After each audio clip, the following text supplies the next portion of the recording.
আমি বাইরে নাযাম না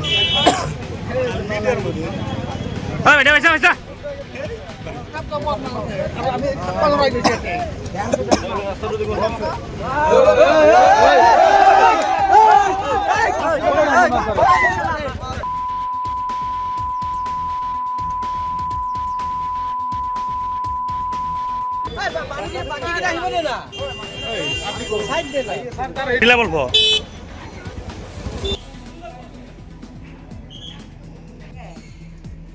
মানুষ আসল না একটি নাইলো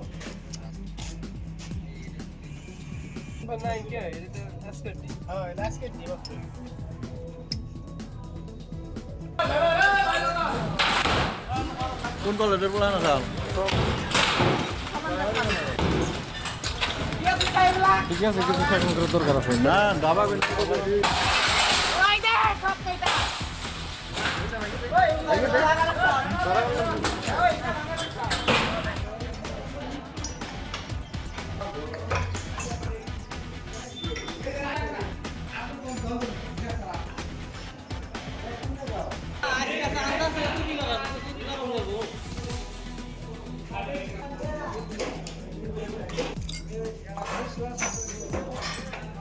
ভালকে কোৱা ঐ তহঁতক কোনে আনে ইয়াতে কি কৰি আছা সঁচা কথা কবা একো নকওঁ ভালকে কৈছো সঁচা কথা ক এতিয়া কি কৰি আছিলা হা সঁচা কথা কোৱা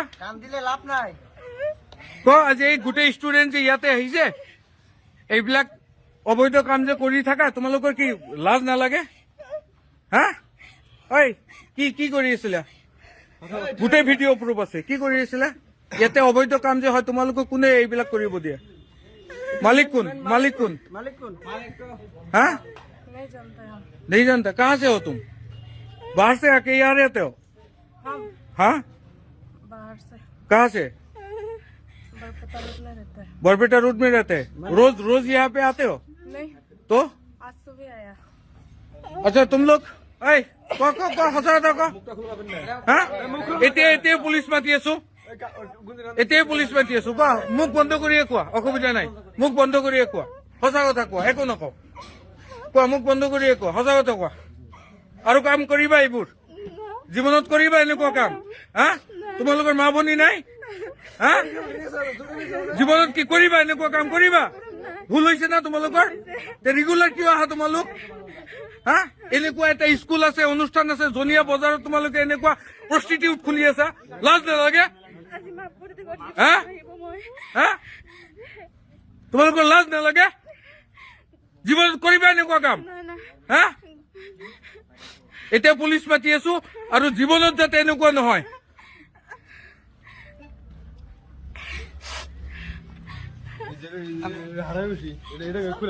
আজি মানে আমাৰ জনিয়াত দুটাকৈ ধাবাৰ নামত চলি আছে প্ৰস্টিটিউটৰ ব্যৱসায় সঁচাকে এইটো লজ্জাৰ বিষয় আজি আমি দুখ পাইছো গোটেই ষ্টুডেণ্টে আহি আমি ইয়াতে গোটেই মানে ধৰাত পেলাইছে ৰুমত মানুহ সোমাই আছে আৰু বাহিৰৰ পৰা ছোৱালী আনি পেলাই এটা ডাঙৰ এটা ৰেকেট ইয়াতে চলি আছে এই ৰেকেটটো ভংগ কৰিব লাগে মই জিলা প্ৰশাসনক অনুৰোধ জনাম যে আমি ষ্টুডেণ্টৰ যিমান সমাগম ইয়াতে হৈছে আজি আমি লজ্জিত যে ষ্টুডেণ্টে আহি পেলাই ইয়াতে ভাঙিব লগা হৈছে গতিকে মই প্ৰশাসনক অনুৰোধ জনাম আপোনালোকে এইটো দৃষ্টিগোচৰ ভালকৈ কৰক আৰু ইয়াতে যিবিলাক কালপ্ৰিট জড়িত হৈছে এই ব্যৱসায়ীৰ লগত যোনে জড়িত হৈছে তেখেতসকলক বিহিত ব্যৱস্থা কৰি কঠোৰ শাস্তি প্ৰদান কৰক আৰু এই জনিয়াত যে দুটা ধাবা চলি আছে এই ধাবাটো স্থায়ীভাৱে বন্ধ হ'ব লাগে সেয়া মই প্ৰশাসনক অনুৰোধ জনাইছো লগতে আপোনালোক সকলোৱে আমি সজাগ হ'ব লাগে যাতে এনেকুৱা কাম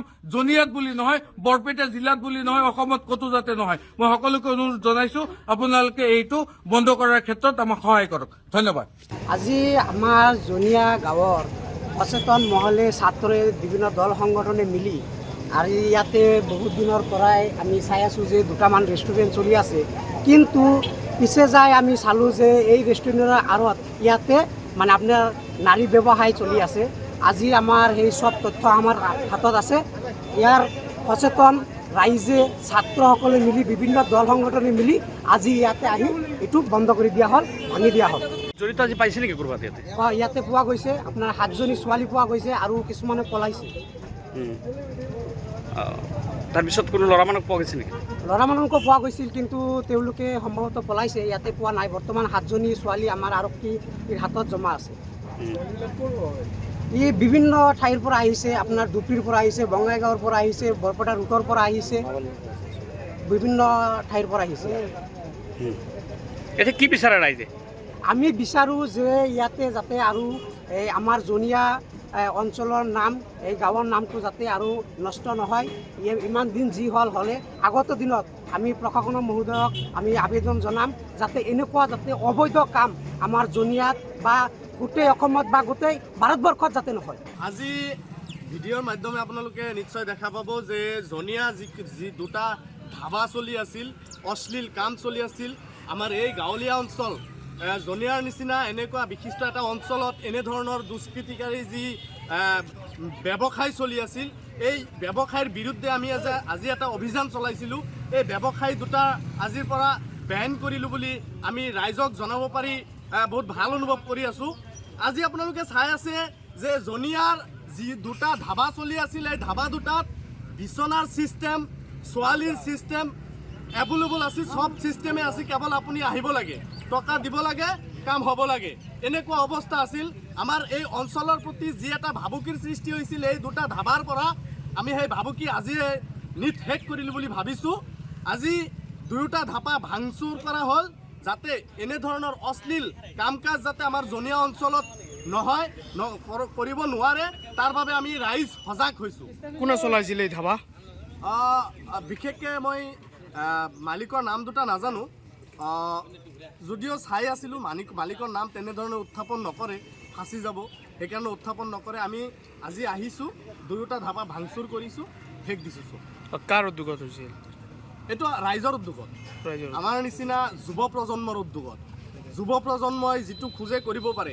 আজি যুৱ প্ৰজন্মই খুজিছিল যে এনেকুৱা অশ্লীলতা আমাৰ জনীয়া অঞ্চলত নচলিব, সেইবাবে আমি যুৱ প্ৰজন্মই উঠি আহিছোঁ আৰু চব শেষ কৰি দিছোঁ। অনাগত দিনত কেনেকুৱা কাৰ্যসূচী? এনেকুৱাই কাৰ্যসূচী থাকিব। অনাগত দিনত যদি ভাবে কোনোবাই যে এনেকুৱা অশ্লীলতা কাম চলাব বুলি ভাবিছে, তেনেহ'লে আমাৰ পৰা হাত সাৰি থাকিব লাগিব। আমি যাতে নাজানো, আমি জানিলে এনেকুৱাকৈ ভাঙচুৰ কৰি শেষ কৰি দিম, বেন কৰি দিম।